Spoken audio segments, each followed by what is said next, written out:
Alright guys, so a little backstory on the truck. It's a 1950 Chevy 5-window short bed. I've had this truck for maybe about 7 years or so. Been doing the work all by myself. Complete frame off.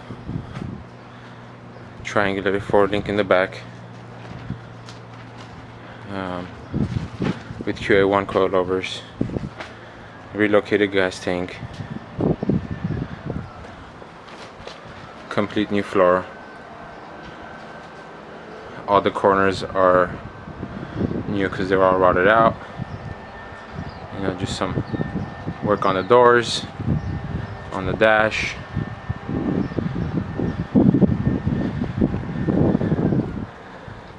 Still whole new firewall set up with the recessed firewall.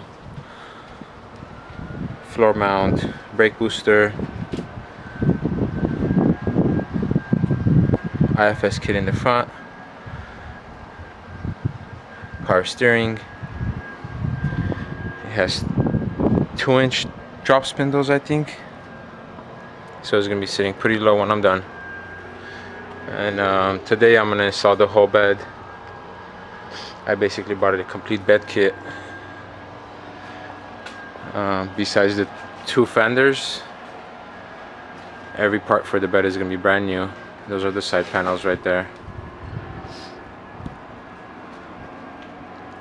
So I'll just do a quick video of putting the bed together